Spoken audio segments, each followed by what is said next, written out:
Halo semuanya, selamat siang. Perkenalkan, nama saya Wahyu Trisno Mukti dari kelas akuntansi 23A dengan mata kuliah di sini hukum bisnis.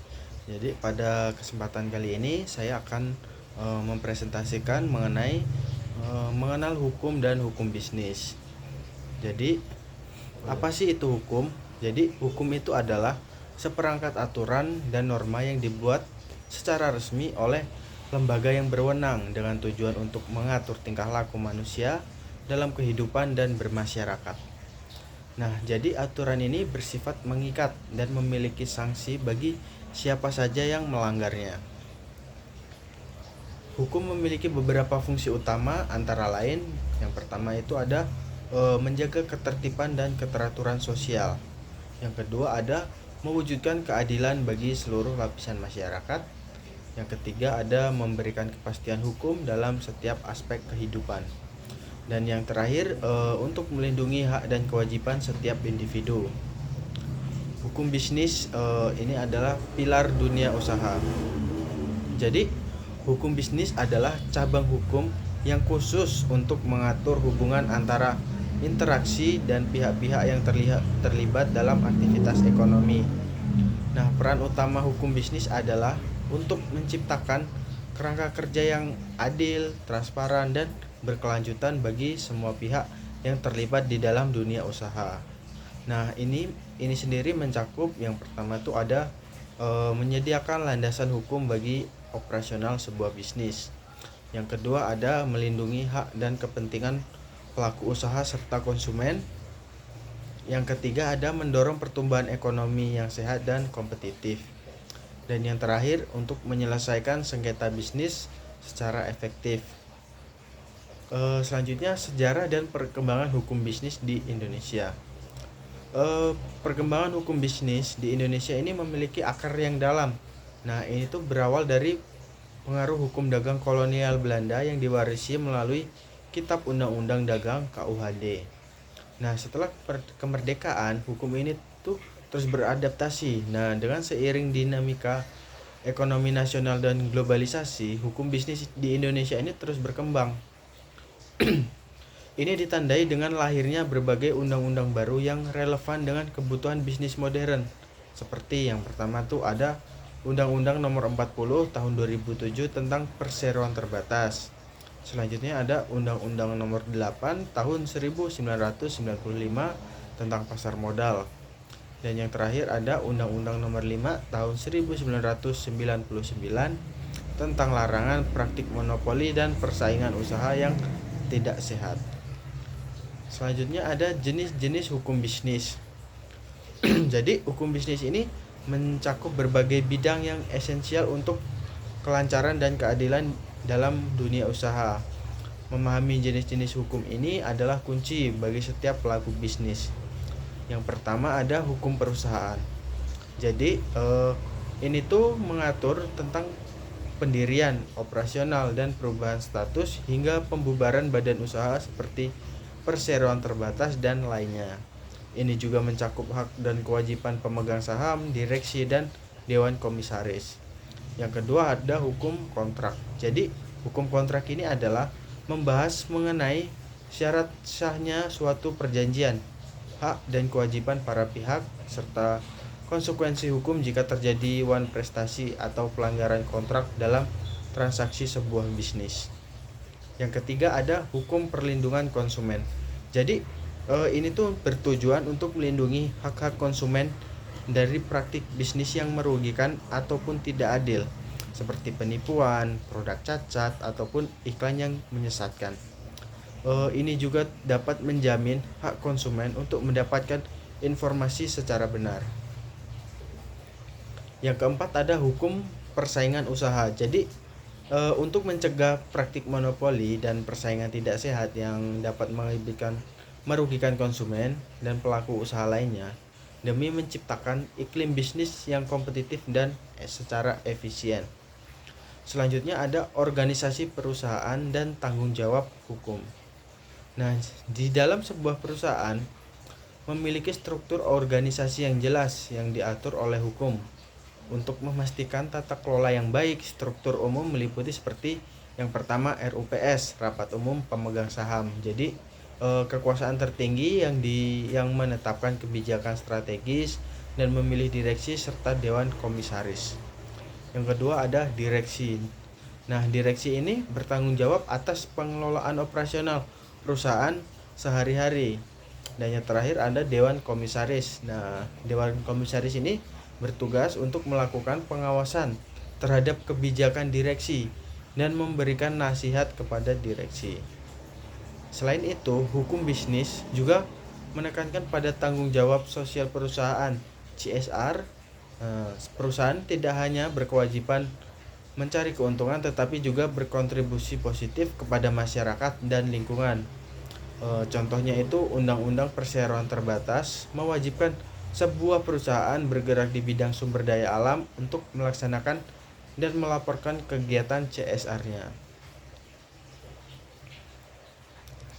Selanjutnya tuh ada peran dalam hukum bisnis. Jadi etika bisnis berperan sebagai kompas moral yang melengkapi kerangka hukum. Nah, jadi meskipun hukum menetapkan batasan yang harus dipatuhi, etika mendorong perusahaan untuk bertindak di luar kewajiban minimal yang ditentukan oleh hukum. Demi menciptakan bisnis yang lebih adil, bertanggung jawab, dan berkelanjutan ke depannya. Untuk contoh kasusnya sendiri itu yang mungkin terjadi di masyarakat ataupun di mana sebuah perusahaan yang terlibat dalam skandal penipuan atau praktik kerja yang tidak etis mungkin tidak hanya menghadapi sanksi hukum tetapi juga dapat berupa denda ataupun pidana. Nah, ini tetapi juga kerugian reputasi yang sangat parah sehingga perusahaan ini akan kehilangan kepercayaan konsumennya. Nah, dan penurunan nilai saham yang mereka miliki. Ahli ini menunjukkan bahwa pelanggaran etika dapat memiliki dampak finansial dan sosial yang sama merusaknya, bahkan jauh lebih besar dibandingkan dengan pelanggaran hukum semata. Jadi dengan demikian, etika bisnis ini adalah fondasi yang membangun kepercayaan, loyalitas pelanggan, dan keberlanjutan jangka panjang sebuah perusahaan. Selanjutnya contohnya studi kasus itu sengketa kontrak bisnis. Sengketa kontrak bisnis adalah suatu permasalahan yang paling umum terjadi di dalam dunia bisnis. Memahami bagaimana sengketa ini muncul dan bagaimana penyelesaiannya itu sangatlah penting. Yang pertama itu ada terjadi pelanggaran kontrak. Nah, jadi sebuah perusahaan A ini adalah pembeli. Nah, mengadakan perjanjian dengan pemasok B untuk pengiriman bahan baku. Namun pemasok B ini gagal mengirimkan bahan baku sesuai jadwal yang telah mereka sepakati. Nah, ini tuh dapat menyebabkan kerugian bagi si perusahaan A. Nah, yang kedua itu ada upaya negosiasi awal. Jadi perusahaan A dan perusahaan B ini mencoba menyelesaikan masalah mereka melalui negosiasi secara langsung, mencari solusi seperti penundaan jadwal atau kompensasi. Jika negosiasi ini gagal, maka langkah-langkah selanjutnya yang diperlukan adalah mediasi dan arbitrase. Jadi para pihak dapat memilih jalur mediasi dengan bantuan pihak ketiga netral untuk mencapai kesepakatan, atau arbitrase penyelesaian oleh arbiter yang keputusannya bersifat mengikat sesuai klausul di dalam kontrak yang perjanjian yang sebelumnya telah mereka buat. Selanjutnya ada masuk ke dalam proses pengadilan. Jadi jika mediasi ataupun arbitrase tidak berhasil, sengketa itu dapat dibawa ke pengadilan. Nah, selanjutnya pengadilan ini akan meninjau bukti-bukti dan argumen kedua belah pihak. untuk membuat keputusan berdasarkan hukum yang berlaku di suatu negara. Nah, yang terakhir adalah eksekusi dan keputusan. Jadi, setelah putusan pengadilan atau arbitrage final, nah pihak yang kalah diwajibkan nih untuk mematuhi. Jika tidak, pihak yang menang dapat meminta bantuan penegak hukum untuk melaksanakan putusan tersebut. Nah, berdasarkan studi kasus ini menunjukkan pentingnya kontrak yang jelas dan pemahaman terhadap prosedur penyelesaian sengketa untuk melindungi kepentingan bisnis. Dampak hukum bisnis bagi pelaku usaha.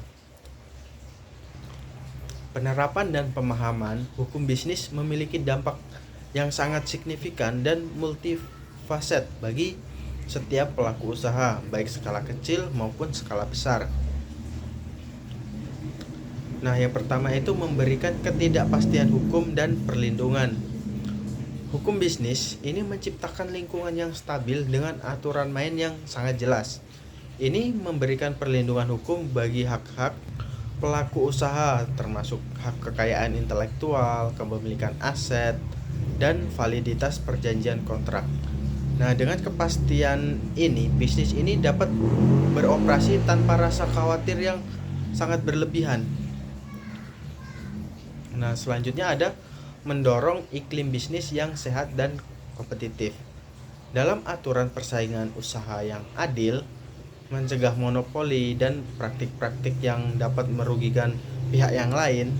Nah, ini juga mendorong inovasi, efisiensi, dan kualitas produk atau layanan yang pada akhirnya ini akan menguntungkan konsumen dan perekonomian keseluruhan dari suatu negara.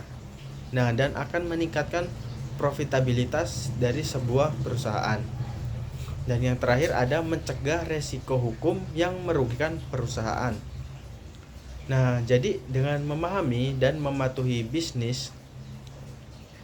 hukum bisnis, perusahaan ini dapat menghindari sanksi hukum seperti denda yang sangat besar, tuntutan hukum, atau bahkan pembekuan operasional secara berkala. Nah, pencegahan ini juga mencakup mitigasi resiko reputasi yang dapat merusak citra perusahaan di mata publik dan di mata para investor. Jadi baik, kesimpulan yang dapat diambil dari mengapa kita itu sangat penting memahami hukum bisnis. Nah, jadi dalam dinamika dunia usaha yang terus berubah setiap tahunnya, pemahaman akan hukum bisnis ini bukan menjadi pilihan lagi, tetapi ini sebuah keharusan yang sangat mutlak untuk dipahami oleh calon pendiri bisnis ataupun founder. Nah, yang pertama tuh ada fondasi keberhasilan.